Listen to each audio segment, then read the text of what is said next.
to mix the sawdust thoroughly with your chosen nutrients to ensure even distribution. This can improve seedling growth and overall plant health.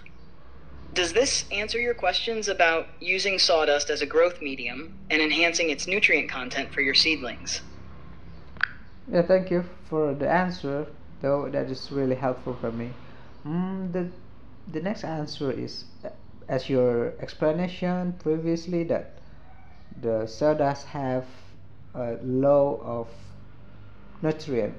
How can I adding the nutrient? I mean, by way of the ideal way to adding some of nutrients, just like nitrogen, phosphorus, or kalium, to enhance the seedling process and the quality of my uh, growth of that seedlings. Could you explain to me thoroughly?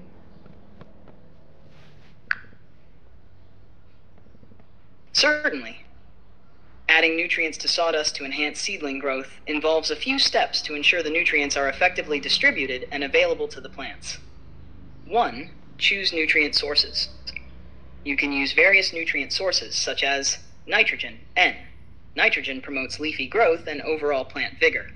Sources include urea, ammonium sulfate, or organic sources like composted manure. Phosphorus. Phosphorus is crucial for root development and flowering. You can use phosphorus fertilizers like superphosphate or bone meal. Potassium, K. Potassium helps with disease resistance and overall plant health. Potassium sulfate or potassium chloride are common sources. Calcium Ca and magnesium Mg. These are important secondary nutrients. Sources include dolomitic lime for Ca and Mg, or Epsom salts.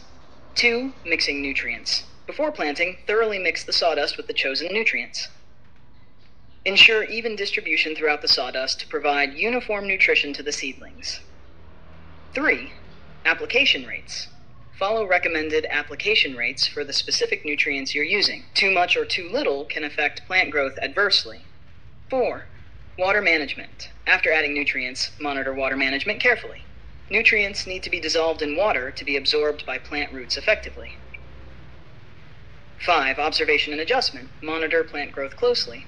If you notice signs of nutrient deficiency or excess, adjust nutrient applications accordingly. By following these steps, you can effectively enhance the nutrient content of sawdust for seedling growth, promoting healthier and more vigorous plants. Does this give you a clearer idea of how to add nutrients to sawdust for your seedlings? It sounds clear, though. Thank you. And how?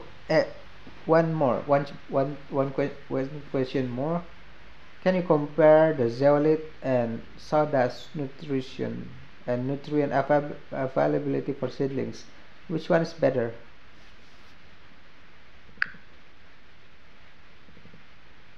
Comparing zeolite and sawdust in terms of nutrition and nutrient availability for seedlings. 1.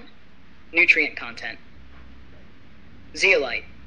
Zeolite itself does not provide significant nutrients for plant growth. It primarily acts as a physical medium to retain moisture and nutrients. Sawdust. Sawdust is low in nutrients but can be enriched with external nutrients like nitrogen, phosphorus, potassium, and others. 2. Nutrient availability. Zeolite. Zeolite can absorb and slowly release nutrients, making them available to plants over time. However, it doesn't provide nutrients on its own. Sawdust. Sawdust requires external nutrients to be added for seedlings to thrive. Once nutrients are mixed in, they can be readily available to plants depending on water and environmental conditions. 3. Suitability for seedlings. Zeolite, suitable for improving soil structure and water retention, but not for providing nutrients directly to seedlings. Sawdust can be used as a growth medium when enriched with nutrients, supporting seedling growth if properly supplemented. In conclusion, sawdust, when properly supplemented with nutrients, can be a better choice for seedling growth compared to zeolite, which primarily acts as a physical amendment rather than a nutrient source. However, both materials can be used effectively depending on specific needs, such as water retention or nutrient management in planting projects. Okay, thank you. And I have idea.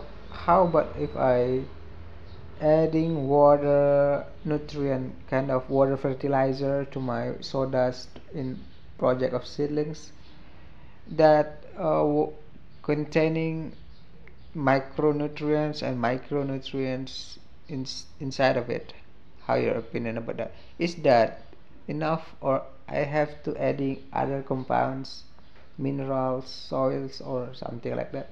Because if the consideration is first, if I adding other kind of materials like soil, the potency of infection of other organism is really high.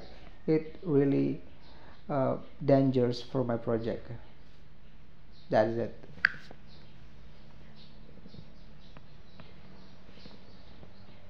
Adding water-soluble fertilizers containing both macronutrients like nitrogen, phosphorus, and potassium, and micronutrients like iron, zinc, and manganese to your sawdust for seedlings can be effective. Here are some considerations. 1. Water-soluble fertilizers.